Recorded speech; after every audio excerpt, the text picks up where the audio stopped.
বদ্ধভূমিতে শ্রবণ সলমানের কতল করে তার তপ্ত রক্ত এনে আমাকে দেবে। কিন্তু আমি সেই বদ্ধভূমি থেকে ফিরে এসেছি জনাব। নিজে হাতে শ্রবণ সলমানকে নিজে হাতে হত্যা করে তার তাজা রক্ত আমি আপনার দরবারে নিয়ে এসে আপনার হাতে আমি উঠিয়ে দিলাম। নেন জনাব সলমানের রক্ত। আমি রাত্রে আমি জেগে তাদেরকে হত্যা করেছি। আমার বিশ্রামের প্রয়োজন, তাই জনাব আমি বিশ্রাম করতে চলে গেলাম। যাও তুমি বিশ্রাম করো। রক্ত রক্ত রক্ত এত রক্ত নিজের পুত্রকে কতল করতেও আমি দ্বিধা বোধ করিনি। এত রক্ত আমি সহ্য করবো কি করে? দেখে জনাব, আপনি কাঁদছেন, আপনার হাতে খুন ও কার খুন জনাব? তুমি তো জানো শ্রবণ সলমানকে বদ্ধভূমিতে পাঠিয়েছিলাম। জল্লাদ তাকে কতল করে তার তাজা খুন এনে আমাকে উপহার দিয়েছে। কিন্তু কেন জনাব? শ্রবণ সলমানকে হত্যা করেছে কেন, কি কারণে? যদিন অপরাধ করেছিল সে তোমার শরীর আঁচল ধরে টেনে তোমার সম্ভ্রমের ক্ষতি করেছে। মিথ্যে কথা জনাব, শ্রবণ কুমার আমার কাছে প্রেম নিবেদন করেনি। প্রেম নিবেদন করেনি? না, আমি শ্রবণ কুমারের কাছে প্রেম নিবেদন করেছিলাম।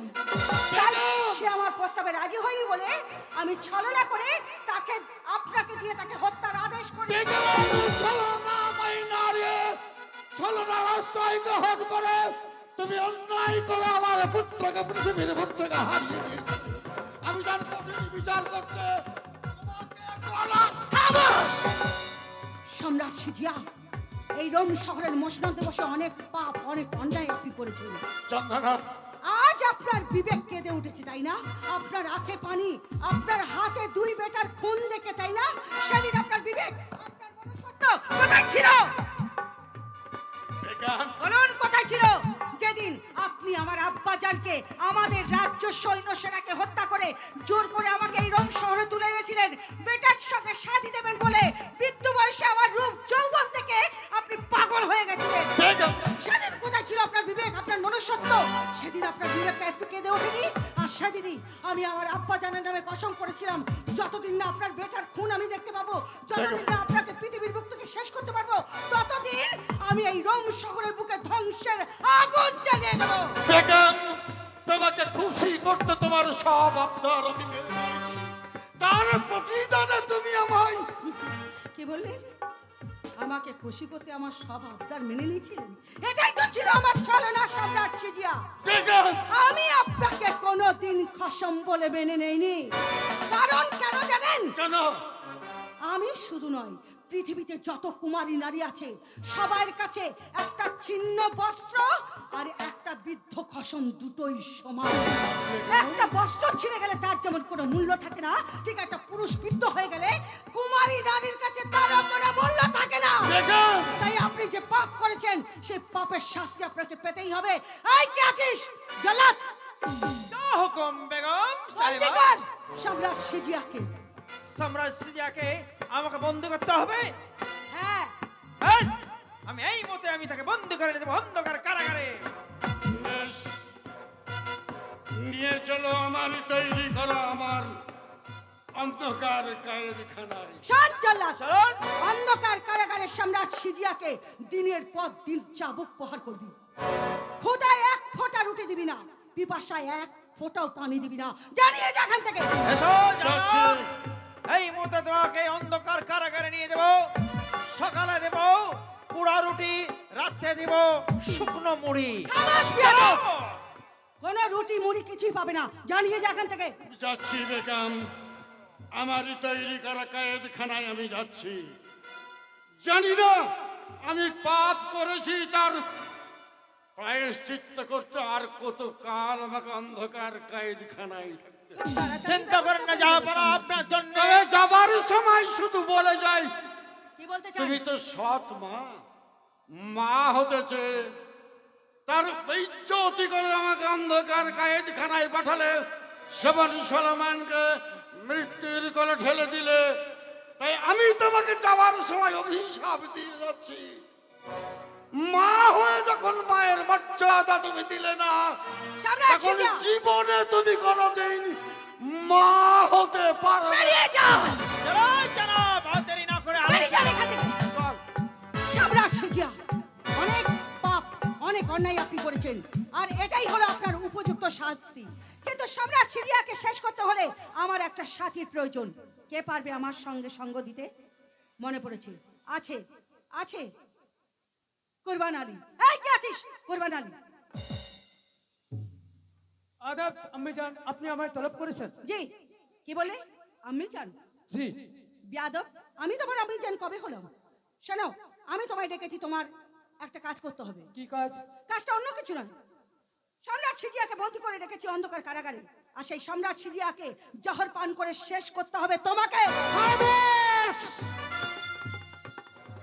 আমাকে ছোট থেকে লালন পালন করে মানুষ করে রেখেছে সেই নবাব দরবারের প্রধান সিপাহ সালার আমাকে নিযুক্ত করেছে আর ওই নবাবের প্রতি আমাকে জহর পান করে তার আগে আমি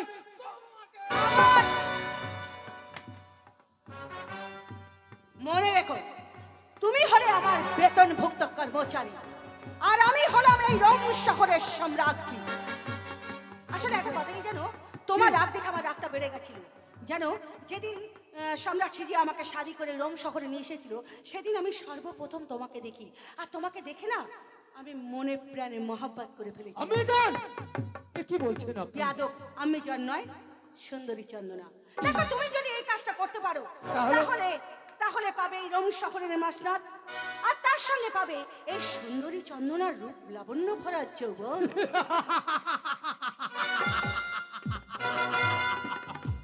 সুবহানাল্লাহ মানে তুমি আমার প্রস্তাবে রাজি তোমার প্রস্তাবে রাজি লেকিন আমার সঙ্গে গুস্তাখি করবে এই কুরবান আলী চিন্তা গরুর মতো কুরবানি করবে আরে কুরবান আলী তুমি এত ভাবছো কেন আমি যে তোমাকে মন প্রাণ উজাড় করে মহব্বত করেছি সত্যি হায় রে হায় হায় রে হায় হায় রে হায় আসমান দেখতে গিয়ে আমি কুরবান আলী দেখেছি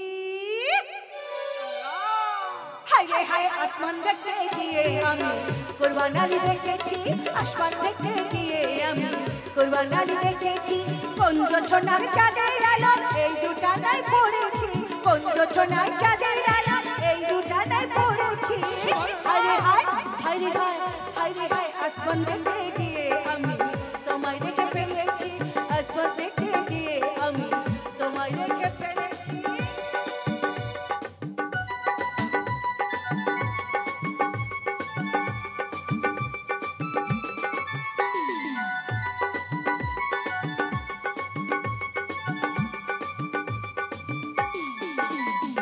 শক্তির আশা বলে এমন ধারা হলে চোখ নাকি তার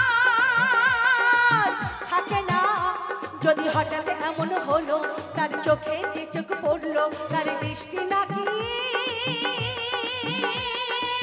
পড়ে না বলো তাহলে কি আমার চোখ নষ্ট আমি করেছি মাশাআল্লাহ হায় রে হায় হায় রে হায় হায় রে হায় আসমান দেখতে গিয়ে আমি তোমায় দেখে ফেলেছি আসমান দেখতে গিয়ে আমি তোমায় দেখে ফেলেছি তাহলে শোনো করবে না প্রথম কাজ সম্রাট সিজিয়াকে জহর পান করে পৃথিবীর বুক থেকে খতম করে দেওয়া দ্বিতীয় কাজ বজ্র ঝঙ্কার বজ্র ঝঙ্কারের মাথা যদি তুমি এনে দিতে পারো তাহলে আমি তোমায় কথা দিলাম তোমাকে আমি 1,08,20 ইনাম দেব